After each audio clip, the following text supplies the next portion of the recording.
Hi, I'm Jaipal Caleb and you're listening to Daily Newsings. Daily Newsings are musings on the daily news. For today's newsing, we look at the strike called by 10 central trade unions on July 9th.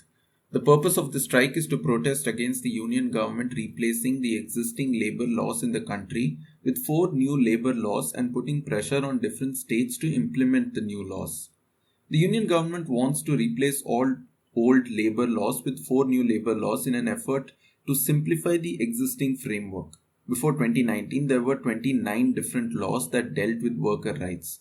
What this meant was that legal compliance was a hugely complicated affair for employers across the country.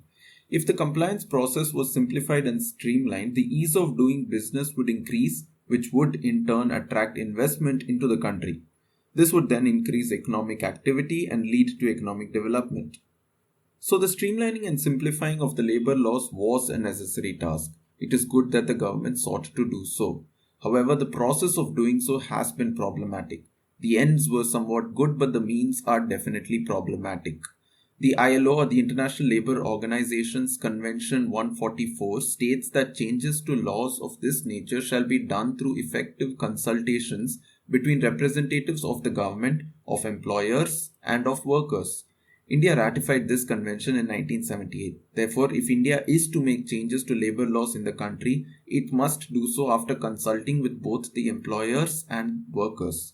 India does have a body where the government, the employers, and the workers can come together for such issues. This is the Indian Labour Conference, the ILC. However, the ILC has not been convened by the government since 2015. In other words, the union government has intentionally and high-handedly flouted ILO's Convention 144. It has bypassed legal means of consulting with employers and workers, all in the name of increasing the ease of doing business.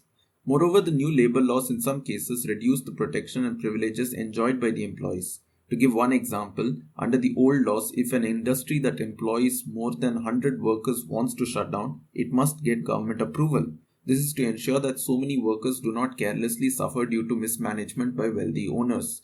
The new labor laws increases this threshold to 300, which means that industries having up to 299 workers can just decide to shut down operations and cruelly lay off all 299 workers. The central government passed these new labor codes in parliament during the pandemic in a hasty manner without much discussion. It hasn't convened an Indian Labour Conference to negotiate and discuss these changes with all the stakeholders. And it is now putting pressure on state governments to formulate state labour codes in line with these new codes. Why? To increase ease of doing business and attract increased investment. To put it differently, the government wants more money in the economy, and it is willing to sacrifice the rights of workers in order to get more money into the economy. At the end of the day, it is the rich who will benefit from these changes. It is they who can make careless investments and get away with it. Although the entire population benefits from increased economic activity, it is the rich business owners who will benefit the most if the business succeeds. And the new labor laws ensure that they will have less consequences if they fail. The government officials who are already rich will also benefit from these changes. Increased investment into business means increased kickbacks through bribes for them.